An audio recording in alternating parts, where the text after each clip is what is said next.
Hello and welcome back. In this module, you'll learn the importance of implementing your action plans as well as taking action in order to manifest your goals.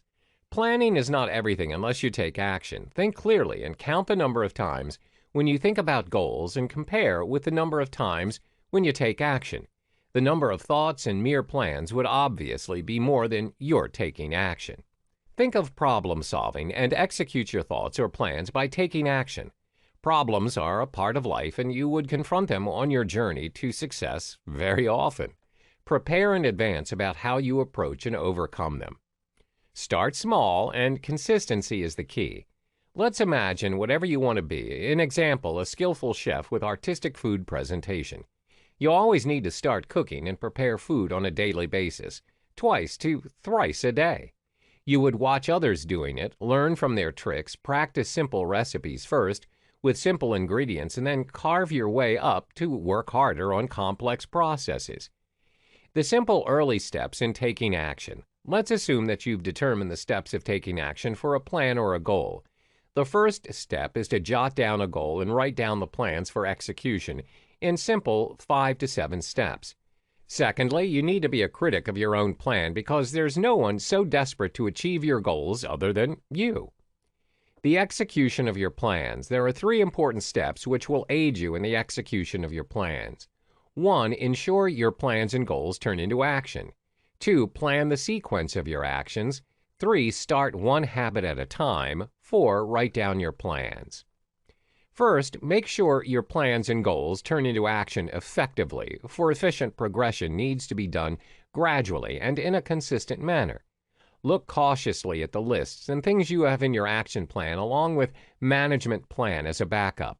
A few commonly matched examples are low financial resources, less time and energy or attention, and interest. All these are highly demanding, but you have to brainstorm solutions as a management plan.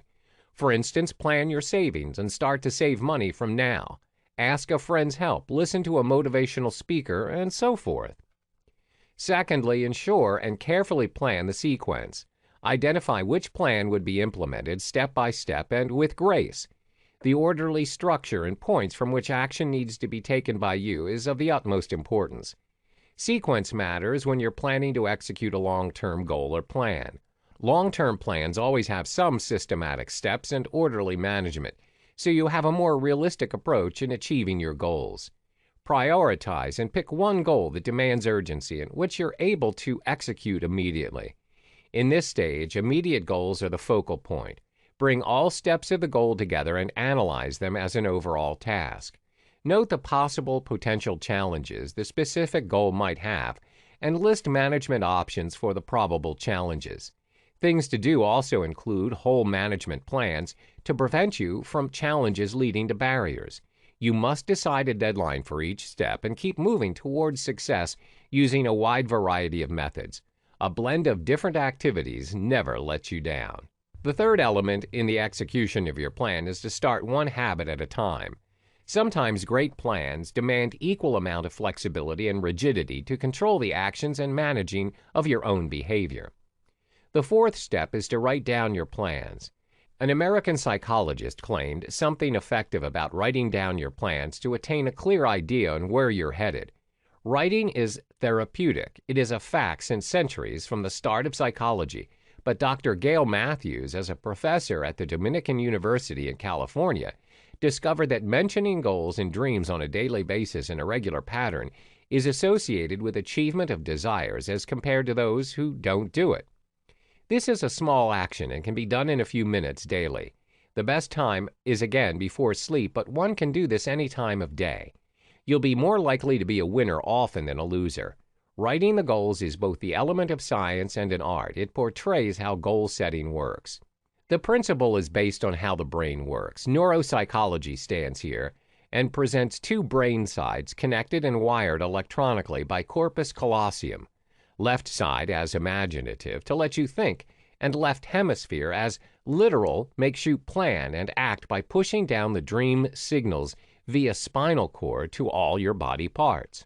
Writing activates the left side. The logical brain turns it into consciousness by lighting it up under each cell of our body, saying, "I want this and I mean it," shifting to "I will achieve this." The whole experiment throws you in a pool of clarity. Absorb the most from this well of goodness. Human imagination is endless. No doubt it focuses on bad more than good. While we start taking action, for instance, would you face success or failure? What are the chances of your losing? But now our main focus is, and center of attention is, if something would not work, what would be the reasons and how would you improve the situation? How to increase the chances to win and be a better version of who you are? How to act effectively and efficiently?